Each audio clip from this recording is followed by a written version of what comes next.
Une jeune hôtesse de l'air formée commence son premier jour de travail dans un train d'apparence normale où se trouvent plusieurs centaines de passagers. Certains voyagent pour le travail tandis que d'autres essaient simplement de passer leurs vacances avec leurs proches.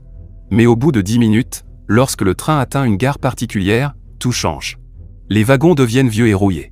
Les gens commencent à devenir fous et un bain de sang a lieu. Nous sommes alors ramenés en 1988. La petite Omi-Sun est très excitée car c'est son anniversaire aujourd'hui. Elle attend patiemment que son père arrive avec son cadeau. Le père de Mi-Sun travaille comme conducteur de train pendant que sa grand-mère est devant la télévision. Mi-Sun joue avec son petit train, mais elle s'ennuie vite et tente d'attirer l'attention de sa grand-mère. Comme la vieille dame ne répond pas, Mi-Sun la secoue par l'épaule, mais le corps sans vie de la femme tombe lourdement sur le petit train, le détruisant. La télévision nous apprend la nouvelle choquante d'un horrible accident et le train qui ramenait le père de Mi-Sun à la maison n'est plus qu'un amas de métal brûlant et écrasé. On apprend ensuite que la grand-mère de Mi-Sun a eu une crise cardiaque en apprenant la mort de son fils. 15 ans plus tard, Mi-Sun est devenue une hôtesse de l'air qui vient de commencer à travailler dans un train. Il est 23h50.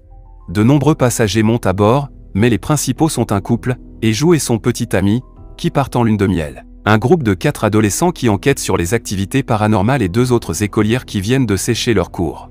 Le train part à l'heure prévue. Un peu plus tard, un couple arrive à la gare et la femme s'inquiète d'avoir manqué le train. Mais étonnamment, à minuit, un deuxième train arrive et le couple monte à bord. De retour dans le premier train, le capitaine, Monsieur Park, fait une annonce. Il indique que c'est la dernière fois que le train se rend à la gare de Yosu. Après cela, le train et lui-même prendront leur retraite.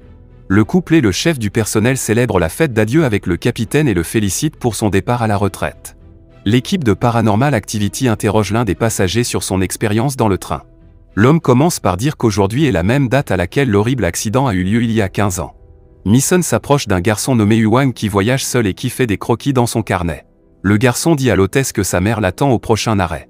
Lorsque Mi-Sun regarde le carnet de dessin, elle remarque que Yuan a dessiné des passagers qui n'étaient pas dans le train. Mais avant qu'elle ne puisse l'examiner de plus près, le garçon l'arrache et tente de le détruire, ce qui oblige Mi-Sun à partir. Peu après, elle commence à voir des choses étranges autour du train. Le véhicule commence à se transformer en un vieux train sombre avec des araignées qui rampent partout. Mais soudain, tout revient à la normale. Mi-Sun aperçoit ensuite une hôtesse inconnue et la suit jusqu'au wagon voisin. Malheureusement, dans sa course, elle trébuche et tombe au sol. En se relevant, Mi-Sun se retrouve dans le même vieux train, mais les passagers ont eux aussi changé. Lorsqu'elle se retourne, elle aperçoit une silhouette effrayante aux cheveux longs qui l'attaque immédiatement. Mi-Sun pousse un cri d'horreur et se réfugie sur un siège de passager, mais l'environnement redevient rapidement normal et la silhouette se transforme en perruque noire. Soe, qui a assisté à la scène, ramasse la perruque et demande aux passagers si elle leur appartient. Mais à ce moment-là, l'une des écolières arrogantement en disant que c'est la sienne et emporte la perruque avec elle. Plus tard, Mi-Sun est convoquée par sa supérieure hiérarchique, qui la réprimande pour avoir effrayé les passagers. Le couple qui est monté dans le train à 12h est toujours là. Jumi, la femme, est très effrayée car il n'y a personne d'autre qu'elle dans le train. Mais lorsque Jongbyan regarde autour de lui, il aperçoit le professeur Kim qui lui donnait des cours à l'université. Il s'approche alors du professeur qui porte une mallette. Le film revient ensuite au premier train. La fille qui a menti à propos de la perruque va dans la salle de bain et l'essaie, mais soudain, elle a l'impression que quelqu'un l'attrape par le cou. Lorsque la jeune fille essaie de regarder autour d'elle, la perruque s'enroule autour de son cou et l'étouffe. Le train s'arrête ensuite dans une gare et Mi-Sun aperçoit par la fenêtre le garçon Wang qui descend du train. Craignant qu'il ne se perde, elle le suit rapidement à l'extérieur, mais il est déjà parti. Pendant ce temps, une femme entre dans les toilettes pour fumer. Elle semble de mauvaise humeur car son petit ami est descendu du train à une station récente, la laissant seule. À ce moment-là, des lumières se mettent à clignoter et son esprit apparaît soudain devant elle et l'attaque. Fumez-tu. Le film nous emmène ensuite dans le deuxième train, où le professeur Kim discute avec un autre passager. Le passager n'est autre que le père de Mi-Sun qui montre une boîte à musique qu'il a l'intention d'offrir à sa fille. C'est à ce moment que nous réalisons que le couple Zhang Yan et Jumi est monté à bord d'un train fantôme qui s'est écrasé il y a 15 ans. De plus, le professeur et le père de Mi-Sun sont des esprits qui n'ont pas encore réalisé qu'ils sont morts. De retour dans le premier train, Jin-Kyu et Mi-Sun trouvent le corps de la femme qui était allée fumer dans les toilettes. Jin-Kyu s'empresse d'informer le bureau central tandis que Mi-Sun récupère le téléphone de la défunte. Mi-Sun abandonne le cadavre et sort. Soudain, le train se transforme à nouveau en un vieux train. Mi-Sun voit la même hôtesse inconnue qui lui dit qu'elle a fait une erreur en travaillant sur ce train. L'hôtesse dit alors à Mi-Sun, confuse et anxieuse, qu'ils vont tous mourir. Mi-Sun, bouleversé, se met à crier après l'hôtesse. Puis, Mi-sun tombe inconsciente sur le sol. Alors qu'elle est inconsciente, elle a une vision qui lui révèle que l'hôtesse inconnue travaillait dans le train qui s'est écrasé il y a 15 ans. Elle s'appelait Jun Jinsuke. Pendant son service, elle avait donné un coup de pied dans une bouteille de poison, la détruisant complètement. Mais avant d'en savoir plus, Mi-sun reprend conscience. Plus tard, elle parle de ses visions et de ses rêves à Jinkyu, mais ce dernier la prend pour une folle et ne comprend rien. Mi-sun décide alors de demander de l'aide à Soe, la médium. Enfin quelqu'un de sensé. Au cours de leur conversation, Soe révèle qu'elle aussi ressent une étrange aura depuis que le train s'est arrêté à la dernière étape où un accident s'est produit il y a 15 ans. Pendant ce temps, Soe apprend dans une pile de journaux que Wang, le garçon que Mi-sun a tenté de retrouver après qu'il soit descendu seul du train, est également mort il y a 15 ans dans cet horrible accident. De l'autre côté du train, l'une des amies de Soe est tuée par l'esprit de l'hôtesse Jinsuk. Un peu plus tard, lorsque Mi-sun va voir Soe, elle constate que cette dernière est tombée inconsciente sur le sol. Étonnamment, quelqu'un l'a poignardée. C'était peut-être pour rigoler après. Avant que Soe ne rende son dernier souffle, elle révèle que la plupart des passagers du train sont possédés par des esprits du passé. Parmi eux, Eju et son petit ami sont possédés par les esprits des 2 enfants qui se sont écrasés avec leurs parents il y a 15 ans dans le train. En apprenant cela, Mi-sun part immédiatement confronter le couple, mais avant qu'elle ne puisse leur expliquer qu'ils ont été possédés, le petit ami de Eju la poignarde par derrière. Mi-sun tombe à nouveau inconsciente sur le sol. Décidément, fragile la madame. Pendant ce temps, Jinkyu ne parvient pas à faire s'arrêter le train dans une gare comme il était censé le faire.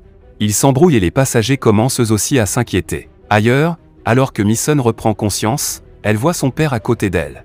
L'esprit la calme et lui révèle que leur train va entrer en collision avec un autre train et qu'après la collision, tous les esprits sauront qu'ils sont déjà morts et le phénomène étrange cessera enfin de se produire. À ce moment-là, Jinkyu s'approche d'elle et s'apprête à la ramener en lieu sûr. Soudain, les lumières s'éteignent et le wagon dans lequel il se trouve redevient vieux. Il voit du sang suinter du sol et c'est de là que sort l'effrayante Jinsuk. Cependant, lorsqu'elle tente de posséder Mi-sun, Jinkyu apparaît et lui dit qu'il sera toujours avec elle.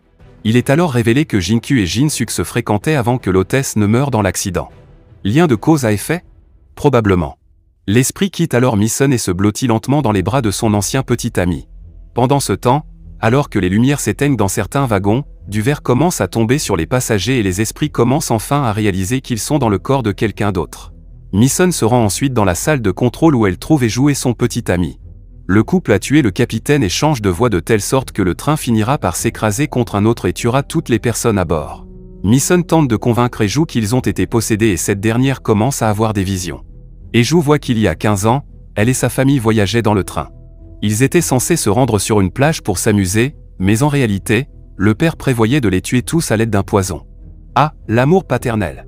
Cependant, ces plans ont été déjoués lorsque l'hôtesse, Jinsuk, a accidentellement donné un coup de pied dans la bouteille et l'a détruite. Furieux, le père entraîne l'hôtesse dans la salle de contrôle, la tue ainsi que le capitaine et met le train sur une trajectoire de collision avec un autre train. C'est ce qui a causé le terrible accident survenu il y a plus de 10 ans. De retour dans le présent, le petit ami de Eju frappe plusieurs fois la tête de Mi-sun contre la fenêtre, ce qui l'a fait s'effondrer.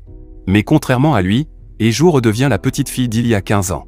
Dans la scène suivante, l'esprit du père de Mi-sun entre dans la salle de contrôle et pilote le train hors de danger, tandis que le petit ami de Eju revient lui aussi à son état d'origine et commence à réconforter sa sœur. Peu après, alors que les 2 trains, l'un naturel et l'autre hanté, commencent à se séparer, les choses reviennent à la normale dans le train d'origine. En effet, les fantômes commencent à quitter leurs hôtes. Les anciens wagons redeviennent normaux et les passagers terrifiés commencent à sortir de leur cachette.